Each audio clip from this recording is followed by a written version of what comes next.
இத்தனை வருஷமாக அரசியல் இருந்த செங்கோட்டையனார் அந்த கட்சியில இருந்து வெளியே போறாரு, வெளியே நீக்கிறாரு. ஒருத்தவங்க கூட அதிமுகவில் குரலே கொடுக்கல. இது செங்கோட்டையன் அவர்களுக்கு வரலாற்றுல ஒரு கரும்புள்ளி அப்படின்னு தான் நம்ம சொல்லணும். தமிழ்நாட்டில் நம்ம திராவிடம் பேசுறோம். என்னதான் ஒவ்வொரு கட்சியும் ஒவ்வொரு சித்தாந்தத்தை பேசினாலும் எல்லா கட்சியும் என்ன பண்ணுவாங்கன்னா ஒரு தொழிலதிபரை வளர்த்து விடுவாங்க. ஆதவர்ஜனை அதிமுகவில் சேர்த்துக்கு இப்போதான் தமிழக வெற்றி கழகத்துக்கு போயிருக்காரு. தமிழக வெற்றி கழகத்திலையும் அவர் தான் லைம் லைட்ல இருக்காரு. இதையே தாண்டி ஆதவர்ஜன் தான் அங்க லைம் லைட்ல இருக்காரு. நம்ம பொறுத்து தான் பார்க்கணும் தமிழக வெற்றி கழகம் என்ன கதியாக போகுது அப்படின்னு சொல்லி. லாட்ரி மார்டின் அவர்கள் செல்வி ஜெயலலிதா அவர்கள் கூட தான் போனாங்க.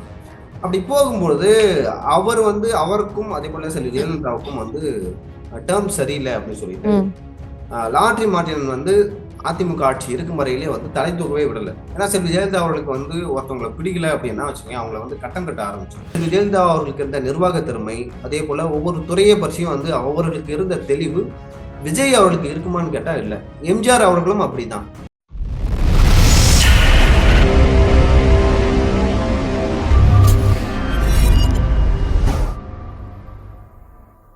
எஃப்டி பாலிடிக்ஸ் நேயர்களுக்கு வணக்கம். இன்னைக்கு நம்ம கூட ஜேர்னலிஸ்ட் லியோ ஸ்டாலின் சார் இருக்காரு, அவர் கூட பேசுவோம். வணக்கம் சார். வணக்கம். எப்படி இருக்கீங்க சார்? நல்லா இருக்கேன் சார். லாஸ்ட் வீக் ஃபுல்லா நம்ம செங்கோட்டையன் அவர் டிவிகேல போய் ஜாயின் பண்ணதை பத்தி தான் நிறைய இடத்துல டிஸ்கஸ் பண்ணிட்டோம். இப்போ என்னன்னா அவர் டிவிகேல போய் ஜாயின் பண்ணதுக்கு அப்புறம் எடப்பாடி அவர் நல்லதே பண்ணல அப்படின்ற மாதிரி ஒரு குற்றச்சாட்டை வச்சிருக்காரு. அது கண்டிப்பா நீங்களும் பார்த்திருப்பீங்க, கேட்டிருப்பீங்க. நீங்க எப்படி நினைக்கிறீங்க சார் அதை பத்தி? செங்கோட்டையன் அவருடைய பொறுத்த வரைக்கும் ஓபிஎஸ்க்கு என்ன நிலைமை அதிமுகவில் ஏற்பட்டதோ, அதே போல டிடிவி தினகரன் அவருக்கு என்ன நிலை ஏற்பட்டதோ அதே நிலைதான் செங்கோட்டையன் அவர்களுக்கும் ஏற்பட்டுள்ளது. நீங்க வரலாறை பார்க்கணும். செங்கோட்டையன் அவர்கள் 9 முறை சட்டமன்ற உறுப்பினராக இருந்தார், அமைச்சராக இருந்தார். எம்ஜிஆருக்கு நெருக்கமானவர், அதே போல செல்வி ஜெயலலிதாவுக்கு நெருக்கமானவர் அப்படின்னு சொல்லிட்டு பல கூற்றுகள் இங்க சொல்லப்படுது. ஆனா இத்தனை வருஷமாக அரசியல் இருந்த செங்கோட்டையனால் அந்த கட்சியில இருந்து வெளியே போறாரு, வெளியே நீக்கிறாரு. ஒருத்தவங்க கூட அதிமுகவில் குரலே கொடுக்கல. சோ இதுல இருந்தே தெரியுது செங்கோட்டையன் அவர்களுக்கு அதிமுகவில் பலம் இல்லை. செங்கோட்டையன் அவர்கள் ஒரு எப்படி சொல்றது, ஒரு தனி ஆள். அதிமுக பொறுத்த வரைக்கும் ஒரு தனி ஆளாக தான் குரல் கொடுத்தாரு. யாரோ சொல்லி குரல் கொடுத்தாரு அப்படின்னு தான் நம்ம அதை புரிஞ்சுக்கணும். எடப்பாடி பழனிசாமி ஏன் சொல்ற, வெளியில வந்தோடனே எடப்பாடி பழனிசாமி மக்களுக்கு எதுவுமே செய்யல, நாங்கள் ஒரு புனித ஆட்சி தருவோம் அப்படின்னு சொல்லிட்டு தாவேகாவில் சேர்ந்த பிறகு செங்கோட்டையன் அவர்கள் சொல்றாரு. அப்போ இவ்வளவு நாள் நீங்க எம்ஜிஆர் இருக்கும்போது எம்ஜிஆர் ஒரு புனித ஆட்சியை கொடுக்கலையா, அதே போல சில ஜெயலலிதா அவர்கள் புனித ஆட்சி கொடுக்கலையா அப்படின்னு சொல்லிட்டு ஒரு கேள்வி. ஸோ எடப்பாடி பழனிசாமி அவர்கள் சொல்ற மாதிரி துண்டை மாத்தினோடனே கருத்தையும் மாத்துறாரு, துண்டை மாத்தினோடனே பழச மறந்து போயிடுறாரு செங்கோட்டையன் அவர்கள். இதற்கு நம்ம 2026 தேர்தல் தான் பார்க்கணும். கண்டிப்பா சரி. இப்ப மக்கள் மத்தியில செங்கோட்டையன் அவரோட ஹிஸ்டரி ரொம்ப பேச்சு பொருளா இருக்கு. அதுலயும் குறிப்பா சொல்லணும்னா இந்த வாச்சாத்தி வன்கொடுமை அதை பத்தி தான் நிறைய பேசிட்டு இருக்காங்க. அதை பத்தி நீங்க சொல்லுங்க சார். இந்த வாச்சாத்தி வன்கொடுமையில் அவர் அப்ப சத்தியமங்கலத்துல பணியாற்று லைக் அங்க சட்டமன்ற உறுப்பினராக இருந்தார். இல்ல அந்த பகுதியில அவரோட இன்ஃபுளுன்ஸ் இருக்கு அந்த காலகட்டத்துல. அவர் தான் அந்த பகுதிக்கு அப்ப மாவட்ட செயலாளர். அந்த அது அது நடந்து இருக்கும்போது அது அதிமுக ஆட்சி அப்படின்னு சொல்லிட்டு சொல்லப்பட்டது. அதிமுகவில் ஒரு ஸ்டாண்டர்ட் இருக்கு. தவறு ஒருத்தவங்க செஞ்சா அதுக்கு தண்டனை அனுபவித்தே ஆகணும். செங்கோட்டையன் அவர்கள் கூட சில ஜெயலலிதா அவர்கள் இருக்கும்போது கடைசியாக கட்சியில இருந்து நீக்கப்பட்டார். கட்சியில இருந்து தான் எனக்கு தெரிஞ்ச அமைச்சர் பொறுப்புல இருந்து நீக்கப்பட்டார்னு நினைக்கிறேன். அது காரணம் அவர் ஏதோ ஒரு விஷயத்துல மாட்டிக்கிட்டாரு. அதுல செல்வி ஜெயலலிதா அவர்கள் நடவடிக்கை எடுத்தாங்க. சோ இந்த மாதிரி கட்சியில கட்சி பேதம் பார்க்காம யாரு தவறு செய்தாலும் அதுல செல்வி ஜெயலலிதா அவர்கள் நடவடிக்கை எடுக்கக்கூடியவர். ஆனா இந்த வாச்சாதி அந்த வீரப்பனை நாங்க தேட போறோம் அப்படின்னு சொல்லிட்டு நிறைய பெண்களுக்கு, அந்த பகுதி பெண்களுக்கு பாலியல் ரீதியாக துன்புறுத்தல், அதே போல அவங்களோட உடைமைகளை அடிச்சு உடைக்கிறது, அவங்களோட கால்நடைகளை வெட்டி கொள்றதுன்னு சொல்லிட்டு இங்க இருந்து போன அந்த தேடுதல் படையினர் பல அக்கிரமங்களை பண்ணாங்க. அப்படி பண்ணும்பொழுது அந்த காலகட்டத்துல அவர்களை எப்படியெல்லாம் தப்பி வைக்க முடியுமோ அப்படியெல்லாம் தப்பி வைக்க அப்போ அங்க மாவட்ட செயலாளராக இருந்த செங்கோட்டையன் அவர்கள் முயற்சித்தார். அதே போல அவர் அமைச்சராகவும் அங்க அந்த பகுதியில அவர் தான் அமைச்சர், பொறுப்பு அமைச்சர்னு நினைக்கிறேன். ஸோ அவர் முயற்சித்தாரு. அது ஒரு பெரிய ஹிஸ்டரி. நீங்க வாச்சாத்தி அந்த பயங்கரத்தை பத்தி பேசணும்னா நம்ம ஒரு நாள் முழுக்க பேசிக்கிட்டே போலாம். ஆனா அங்க இருக்கிற இப்ப கம்யூனிஸ்ட் கட்சியோட மாநில செயலாளர் சண்முகம் அவர்கள் இருக்காருல்ல, அவர் தான் அந்த மக்களுக்கு தைரியம் கொடுத்து யாரெல்லாம் அந்த மக்களை வந்து ஒடுக்க நினைத்தார்களோ, யாரெல்லாம் பயமுறுத்தினார்களோ, ஏன்னா எங்களை மீறி நீங்க போய் சாட்சியம் சொல்றீங்களா, எங்களை மீறி வந்து நீதிமன்றத்துக்கு போயிடுவீங்களா அப்படின்னு சொல்லிட்டு அப்பொழுது ஆளும் கட்சியாக இருந்த பல பேர் அந்த மக்களுக்கு வந்து ஒரு ஒரு அச்சுறுத்தலை வந்து ஏற்படுத்தினாங்க. அந்த அச்சுறுத்தலுக்கு பின்னாடி வந்து செங்கோட்டையன் அவர்கள் வந்து இருந்ததாக ஒரு குற்றச்சாட்டு இருந்தது. அது உண்மையும் கூட. ஏன்னா அவங்க ஆளுங்கட்சியா இருக்கும்பொழுது என்ன பண்ணுவாங்கன்னா, ஒரு ஆளுங்கட்சியில வந்து காவல்துறையினரோ, கட்சிக்காரங்களோ இப்ப திமுக பண்ணிட்டு இருக்குல்ல, அந்த மாதிரியான விஷயத்த வந்து செங்கோட்டையன் அவர்கள் பண்ணாரு. ம். அதிமுகல வேற எந்த அமைச்சரும், அதேபோல வேற எந்த அதிமுக நிர்வாகியும் பண்ணல. ஆனா செங்கோட்டையன் அவர்கள் எந்த தைரியத்துல பண்ணாருன்னு தெரியல. இது வந்து செங்கோட்டையன் அவர்களுக்கு வரலாற்றுல ஒரு கரும்புள்ளி அப்படின்னு தான் நாம சொல்லணும். சார் லாட்ரி மார்ட்டினை வந்துட்டு ஜெயலலிதா அவங்க அரெஸ்ட் பண்ணதுக்கு அப்புறம் அவர் டிஎம்கேல போய் ஃபண்டிங் பண்ணிட்டு இருந்தாரு. அண்ட் அதுக்கு வந்துட்டு ஆதவ் அர்ஜுனாவும் வந்துட்டு ஒர்க் பண்ணிக்கிட்டு இருந்தாரு சைட் பை சைட். இப்போ அதுவுமே ரொம்ப பெரிய சர்ச்சையா மாறி இருக்கு சார். அதை பத்தி உங்களோட கருத்து சார்? இந்தியாவுல தமிழ்நாட்டுல மட்டும் இல்ல, இந்தியா முழுவதும் அந்த கேபிட்டலிசம் சொல்லுவாங்க. கேபிட்டலிசம் என்னன்னா, அந்த முதலாளித்துவம். ம். இந்தியா வந்து ஒரு ஜனநாயக நாடு. ஸோ இங்க வந்து அந்த முதலாளித்துவமும் பேசுவாங்க, அதே போல கம்யூனிசமும் பேசுவாங்க. எல்லா கொள்கைகளும் இங்க பேசுவாங்க. ஒரு பக்கம் வந்து தீவிர இந்துத்துவா, இன்னொரு பக்கம் வந்து தேசியவாதம், இன்னொரு பக்கம் காங்கிரஸார்கள் வந்து அவங்க வந்து ஒரு தேசியம் பேசுவாங்க. தமிழ்நாட்டுல வந்து நம்ம திராவிடம் பேசுறோம். என்னதான் வந்து ஒவ்வொரு கட்சியும் வந்து ஒவ்வொரு சித்தாந்தத்தை பேசினாலும், எல்லா கட்சியும் என்ன பண்ணுவாங்கன்னா, ஒரு தொழிலதிபரை வளர்த்து விடுவாங்க. ம்.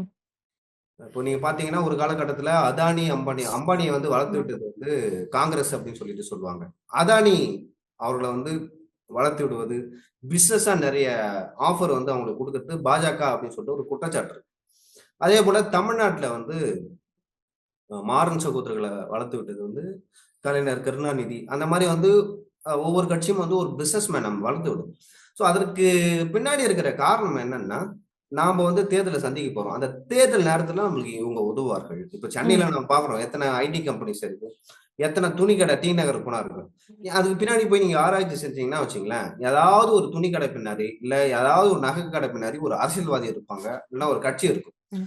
ஸோ அந்த வகையில வந்து அதிமுக, திமுக இந்த 2 கட்சியுமே வந்து இங்க இருக்கிற தொழிலதிபர்களை வளர்த்துட்டாங்க. அந்த வகையில வந்து தொடக்கத்துல வந்து லாட்ரி மார்ட்டின் அவர்கள் வந்து செல்வி ஜெயலலிதா அவர்கள் கூட தான் போனாங்க. அப்படி போகும்பொழுது அவர் வந்து அவருக்கும் அதே போல செல்வி ஜெயலலிதாவுக்கும் வந்து டேர்ம் சரியில்லை அப்படின்னு சொல்லிட்டு ம். லாட்ரி மார்ட்டின் வந்து அதிமுக ஆட்சி இருக்கும் வரையிலே வந்து தலை தூக்கவே விடல. ஏன்னா செல்வி ஜெயலலிதா அவர்களுக்கு வந்து ஒருத்தவங்களை பிடிக்கல அப்படின்னா வச்சுக்கோங்க, அவங்கள வந்து கட்டம் கட்ட ஆரம்பிச்சிருவாங்க. ம். அந்த வகையில வந்து அவங்கள வந்து என்ன பண்ணாங்க, மார்ட்டின் லாட்டரி அவங்க குடும்பத்த வந்து ரொம்ப எப்படி சொல்றது, நீங்க பிசினஸே தமிழ்நாட்டுல பண்ணக்கூடாது. ஏன்னா லைக் இங்க வந்து தமிழ்நாட்டை பொறுத்தவரைக்கும் லாட்டரி பிசினஸ வந்து பண்ணவே கூடாதுன்னு சொல்லிட்டு சில ஜெயலலிதாவும் வந்து ஒரு முடிவோட தான் இருந்தாங்க. ஏன்னா அது வந்து சூதாட்டம் மாரி வந்து பார்க்கப்பட்டது. ம். நான் ஒரு லாட்டரி கம்பெனி வச்சிருக்கேன்னா, உங்களுக்கு எப்படி சொல்றது? அது வந்து ஒரு பிசினஸ் மாரி. அதுல நீங்க பெருசா இன்வெஸ்ட் பண்ணவே தேவையில்ல. நீங்க ஈஸியா சம்பாதிச்சுட்டு போலாம். ம். அது ஒரு சூதாட்டம் மாரி சொல்லிட்டு இங்க தடை பண்ணிட்டாங்க. ஆனா இப்போ நீங்க கேரளாக்கு போனாலும் அங்க லாட்டரி பிசினஸ் இருக்கும். நடந்துட்டு தான் இருக்கு. ஆ நீங்க அந்த வகையில வந்து லாட்டரி மாரி நீங்க பிசினஸே பண்ணக்கூடாதுன்னு அப்படின்னு சொல்லிட்டாங்க. ஆனா இன்னொரு பக்கம் வந்து கிறிஸ்டின்னு ஒரு நிறுவனம் இருக்கும். கிறிஸ்டின்ற நிறுவனம். அவங்க வந்து அதிமுகவோட நிறுவனம் அப்படின்னு சொல்லிட்டு சொல்லுவாங்க. அதிமுக தலைவர்கள் வந்து அந்த நிறுவனத்த நிறைய டெண்டர் குடுக்கறது, அதே போல அவர்களை வளர்த்து விடுவது. இந்த மாதிரியான விஷயங்கள்லாம் நடந்தது. இப்ப பாத்தீங்கன்னா, திமுக ஆட்சி இருக்கும்பொழுது ஒரு செட் ஆஃப் தொழிலதிபர்கள வளர்த்து விடுவாங்க. அதிமுக ஆட்சி இருக்கும்போது ஒரு செட் ஆஃப் தொழிலாளர்கள வளர்த்து விடுவாங்க. இப்ப அதிமுக ஆட்சி காலத்துல வந்து சில பில்லுலாம் வந்து இன்னுமே எங்களுக்கு வந்து பணமா கொடுக்கப்படல அப்படின்னு சொல்லிட்டு கிறிஸ்டின் நிறுவனம் சொல்றாங்க. ம். கிறிஸ்டின் நிறுவனம் யாருன்னா, நம்மளுக்கு அந்த பருப்பு, முட்டை இந்த மாதிரியான விஷயங்கள்லாம் வந்து ரேஷன் கடையில குடுக்குறாங்கல்ல. அந்த மாதிரியான டெண்டர் எடுப்பாங்க. அவங்க எடுத்து மொத்தமா வாங்கி அரசாங்கத்துக்கு குடுப்பாங்க. அவங்களுக்கு வந்து இந்த 5 வருடமாக, அதாவது திமுக ஆட்சியில இருக்கும்போது இந்த 5 வருடமாக எந்த டெண்டருமே வந்து குடுக்கல. அதே போல ஏற்கனவே பழைய பில்ஸ்லாம் இருக்கும்ல. அந்த பில்ஸுமே வந்து கிளியர் பண்ணல. இன்னுமே வந்து நெறைய பேர் வந்து அலைஞ்சுட்டு இருக்காங்க. இந்த பில்ஸ வந்து கிளியர் பண்ணி குடுங்க, குடுங்க அப்படின்னு சொல்லிட்டு. இது ஒரு புறம். இன்னொரு புறம் நீங்க பார்த்தீங்கன்னா, ஏன் லாட்ரி மார்ட்டின் அதுக்கப்புறம் அரெஸ்ட் பண்ணாங்களா? அதுக்கப்புறம் ம். லாட்ரி மார்ட்டின் என்ன பண்ணாருன்னா, இந்த பக்கம் திமுக மற்றும் பிஜேபி பக்கம் வந்து வர ஆரம்பிச்சாங்க. ம். முக்கியமா வந்து திமுக வந்து ஒரு நல்ல ஃப்ரீடம் குடுத்தாங்க லாட்ரி மார்ட்டினுக்கு. அதோட ஒரு ஒரு ஒரு பகுதி தான் வந்து ஆதவ் அர்ஜுனா அவர்கள் போயிட்டு அந்த டிஎம்கே குடும்பத்தோட சேர்ந்தது. ம். டிஎம்கே குடும்பத்தோட போய் சேர்றாரு. அவங்க கூட பிசினஸ் பண்றாரு. அவங்க ஆட்சி பிடிக்கணும்னு சொல்லிட்டு ஆதவ் அர்ஜுன் அவர்கள் வந்து வேலை செய்றாரு. ஆதவ் அர்ஜுன் அவர்களை பொறுத்தவரைக்கும் என்னன்னா, அவர் எந்த மாதிரியான பழக்கம் கொண்டவர்னா, ஒவ்வொரு டைம்லயும் வந்து எப்படி சொல்றது? ஒரு வீடா இருந்தா அங்க நான் தான். ஒரு ஒரு கல்யாணம் திருமணம்னா அங்க மாப்பிள்ளை நான் தான். சாவுனா அங்க பொணம் நான் தான். அந்த மாதிரி நானும். டைப் கொண்டவர் தான். அவர் போற கட்சியெல்லாம் வந்து அவர் தான் வந்து லைம் லைட்ல இருக்கணும் அப்படின்னு சொல்லிட்டு பார்த்தார். ம். திமுகவிலயும் வந்து அதை எதிர்பார்த்தார். ம். ஆனா அவர கொஞ்சம் இன்டெலிஜென்ஸ் சபரேஷன் அவரு. நீங்க இந்த மாதிரிலாம் வேலைலாம் அங்க பண்ணக்கூடாது அப்படின்னு சொல்லிட்டு அனுப்பிச்சுட்டாரு. அவரு என்ன பண்ணாரு, திமுக வெற்றி காரணமே விடுதலை சிறுத்தைகள். அப்ப நம்ம விடுதலை சிறுத்தைகள வந்து ஆ இங்க இருந்து கூட்டிட்டு வரணும். திமுக கூட்டணியில இருந்து கூட்டிட்டு வரணும்னு சொல்லிட்டு அவர் நெறைய விஷயங்கள் பேசினாரு. எல்லோருக்குமான தலைவர் அம்பேத்கர் அப்படின்னு சொல்லிட்டு விகடன் சார்புல ஒரு புத்தக விழா நடைபெற்றது. உங்களுக்கு தெரியும்னு நெனைக்கிறேன். ம். ஆ அதுல வந்து விஜய் அவர்களையும், விடுதலை சிறுத்தைகள் தலைவர் திருமாவளவன் அவர்களையும் வந்து ஒரே மேடையில சந்திக்க வைக்கணும் சந்திக்க வச்சு அப்படின்னு நெனைச்சாரு. ஆனா திமுக வந்து ஒரு பயங்கர பிரஷர் குடுத்தாங்க. விடுதலை சிறுத்தைகள் தலைவர் திருமாவளவனுக்கு. அவங்க குடுத்த பிரஷர்ல திருமாவளவன் அவர்களே வந்து ஆதவ அர்ஜுன் எங்க கட்சியே இல்ல. அவர கட்சியில இருந்து நீக்குறோம் அப்படின்னு சொல்லிட்டு நீக்கிட்டாங்க. சோ இது எத காட்டுதுன்னா, அவரோட பர்சனல் வெஞ்சன்ஸ்க்காக அதாவது நம்ம வந்து திமுகவ பழி வாங்கணும் அப்படின்னு சொல்லிட்டு, அதுக்காக தான் கட்சியில இருந்து வந்தாரு. முதல்ல விசிகேல போய் சேர்ந்தாரு. விசிகேல இருந்து வெளிய தொரத்துனாங்க. அப்புறம் அதிமுக கிட்ட போய் கேட்டாரு. அதிமுகவுல இருந்து அதெல்லாம் தேவையில்ல தம்பி. நாங்களே பார்த்துக்கிறோம்னு சொல்லிட்டு ஆதவ அர்ஜுன வெளிய அனுப்பிச்சுட்டாங்க. சோ அங்க இருந்து தான் தமிழக வெற்றி கழகத்துக்கு போயிட்டாரு. ஆக்சுவலா ஆதவ் அர்ஜுன் அவர்கள் வந்து விடுதலை சிறுத்தைகள் கட்சிக்கு பிறகு அதிமுக கிட்ட பேசினாரு. ம். ஆனா அதிமுக தலைவர்கள் வந்து அதுக்கு ஒத்து வரல. அவரு அந்த டெர்ம்ஸ். ஏன்னா அவங்க எப்படி நினைச்சாங்கன்னா, ஒருவேளை திமுகவுல வந்திருக்காரு. இவங்க திமுக ஆளா கூட இருக்கலாம். ஏன்னா ம். நீங்க அதிமுகவுக்கு வந்தீங்கன்னா, இங்க என்ன நடக்குதோ அதெல்லாம் வந்து திமுக கிட்ட வந்து சொல்லுவாங்க. சோ அதனால எடப்பாடி பழனிசாமி அவர்கள் ஆதவ அர்ஜுன வந்து அதிமுகல சேர்த்துக்கல. இப்பதான் தமிழக வெற்றி கழகத்துக்கு போயிருக்காரு. தமிழக வெற்றி கழகத்திலயும் வந்து அவரு தான் வந்து லைம் லைட்ல இருக்காரு. விஜயை தாண்டி வந்து ஆதவ் அர்ஜுன் தான் அங்க லைம் லைட்ல இருக்காரு. நம்ம வந்து பொறுத்திருந்து தான் பார்க்கணும். தமிழக வெற்றி கழகம் வந்து என்ன கதியாக போகுது அப்படின்னு சொல்லி. சார், இப்போ இவங்க எல்லார் மேலயும் வந்துட்டு அளவுக்கு அதிகமான குற்றச்சாட்டுகள் இருக்கு. இப்ப என்னடான்னா இவங்க எல்லாரும் சேர்ந்து ஒரு கட்சி அப்படின்ற மாதிரி இருக்காங்க. இன்னொரு விஷயம் என்ன, இவங்க எல்லாம் சேர்ந்து மக்களுக்கு நல்லது செய்ய போறா, மக்களோட குறைகளை தீர்க்க போறா அப்படின்னு சொல்றாங்க. இதெல்லாம் சரியா இருக்குமா சார்? யாரு? தமிழக வெற்றி கழகமா? இல்ல நீங்க பார்த்தீங்கன்னா வந்து நான் விஜய் அவர்கள வந்து குறைத்த மதிப்பிடல. அதேபோல நான் வந்து மிகைப்படுத்தியும் பார்க்கல. அவர் ம். புதுசா வராரு. அவர் அரசியலுக்கு வரட்டும். ஆ நீங்க வந்து இப்ப அரசியலுக்கு வரீங்க. நீங்க வந்து நெறைய விஷயங்கள் தெரிஞ்சுக்கிட்டோம். இப்ப செங்கோட்டையன் அவர்கள வந்து கட்சியில ம். சேர்த்திருக்கீங்க. சோ செங்கோட்டையன் அவர்கள வச்சு உங்களால என்ன முடியுமோ பண்ணலாம். அத வைத்து வந்து அ ஏன்னா அ விஜய் அவர்கள் வந்து ஒரு இஷ்யூ எடுத்து நான் விஜய் அவர்கள வந்து இவருக்கு எதுவுமே தெரியல. விஜய் வந்து பார்த்து படிக்கிறாரு அப்படிலாம் சொல்ல மாட்டேன். விஜய் அவர்கள் வந்து லைக் ஒரு இஷ்யூ எடுத்து, அந்த இஷ்யூவ பத்தி ஒரு 1/2 மணி நேரம் பேசணும். ம். அப்ப ஒரு தொண்டனா இருக்கிற நானு, இல்ல வந்து ஒரு பொது நிலையில இருக்கிற நானு எப்படி பார்ப்பேன்னா, விஜய் அவர்கள் வந்து ஒரு இஷ்யூவ பத்தி இவ்வளோ நேரம் பேசுறாரு. செம்ம நாலேட்ஜ் போல விஜய் அவர்களுக்கு. அப்படின்னு சொல்லிட்டு நான் ஆச்சரியப்படுவேன். இம்ப்ரெஸ் ஆவேன். விஜய் அவர்களுக்கு வாக்களிப்பேன். விஜய் அவர்கள வந்து பின்தொடருவேன். ஏன்னா ஒரு ம். Intellectual politician. ஏன்னா ஜெயலலிதா அவர்கள் வந்து ஒரு நடிகை அப்படின்னு சொல்லிட்டு இங்க குற்றம் சாட்டுவாங்க. ஆனா செல்வி ஜெயலலிதா அவர்களுக்கு இருந்த நிர்வாக திறமை, அதேபோல ஒவ்வொரு துறையை பற்றியும் வந்து அவர்களுக்கு இருந்த தெளிவு, விஜய் அவர்களுக்கு இருக்குமான்னு கேட்டா இல்ல. எம்ஜிஆர் அவர்களும் அப்படிதான். ம். நெறைய பேர் என்ன சொல்றாங்க, எம்ஜிஆர் அவர்கள் ஒரு நடிகர் அப்படின்லாம் சொல்றாங்க. அவருக்கு எதுவுமே தெரியாது. அவருக்கு பின்னாடி ஒரு பிராமின் லாபி இருந்தது அப்படின்னு சொல்லிட்டு சொல்றாங்க. அதெல்லாம் சுத்த பொய்.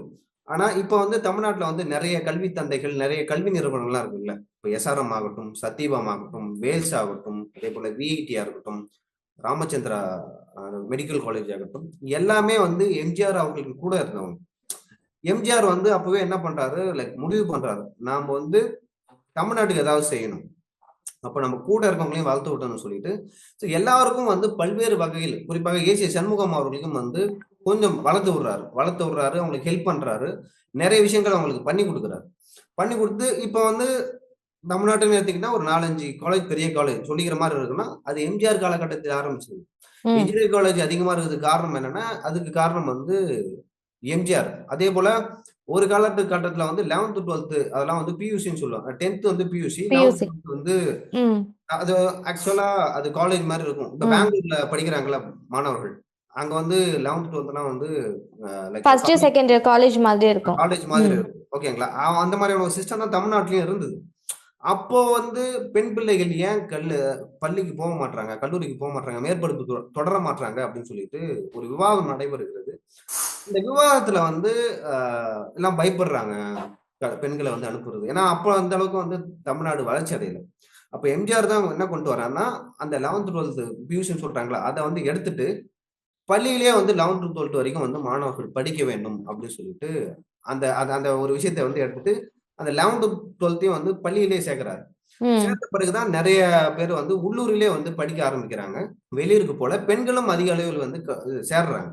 சோ இந்த மாதிரியான விஷயங்கள் தொலைநோக்கு பார்வை செல்வி ஜெயலலிதா அவர்களுக்கும் இருந்திருக்கு, எம்ஜிஆர் அவர்களுக்கும் இருந்தது. இந்த மாதிரியான விஷயங்கள் வந்து விஜய்க்கு நான் தெரியலன்னு சொல்லல. அவர் தெரிஞ்சுக்கணும். தெரிஞ்சுக்கணும். தெரியலன்னா தெரிஞ்சுக்கிட்டு அதை பத்தி பேசணும். ம். ஓகேங்களா? நான் ஏன்னா அவங்க வந்து அவங்களோட தேர்தல் அறிக்கை இதுவரைக்கும் என்ன அப்படின்னு சொல்லிட்டு தெரியல. ஸோ வந்தா எந்த மாரி வந்து உங்களோட ஒரு பொருளாதார வளர்ச்சி, நீங்க எந்த பாதையில செல்வீங்க? ஏற்கனவே இருக்கிற அரசு பாதையில செல்வீங்களா? இல்ல உங்களோட எதிர்கால திட்டம் என்ன? ஸோ நீங்க பேசுங்க, நல்லாட்சி குடுப்பேன், ஊழலை ஒழிப்பேன் அப்படின்லாம் சொல்றீங்க. எல்லா கட்சியும் அததான் சொல்லுது. நீங்க வந்து அதை எந்த வழியில எடுத்துக்கொண்டு போறீங்க அப்படின்னு ஒரு விஷயம் இருக்கு. அத நம்ம பொறுத்திருந்து தான் பார்க்கணும். கண்டிப்பா சார். 2026 தேர்தலுக்கு தான் எல்லாருமே வெயிட் பண்ணிட்டு இருக்காங்க அப்படின்னு சொல்லலாம். ஏன்னா, கட்சிக்குள்ள நெறைய விஷயங்கள், நெறைய இது வந்துட்டு மாத்தி மாத்தி நடந்துட்டு இருக்கு. அண்ட் டிவிகேல இப்போ செங்கோட்டையன் அவர் இணைஞ்சிருக்காரு அப்படின்றதையும் பல பேர் என்ன சொல்றாங்க, இது ஒரு நல்ல ஸ்டாண்ட் தான் அப்படின்ற மாரி சொல்றாங்க. ஸோ 2026 தேர்தல் வந்தா தான் என்ன அப்படின்றது தெரியும். நெறைய தகவல் சொல்லியிருக்கீங்க சார். ரொம்ப நன்றி சார். நன்றி.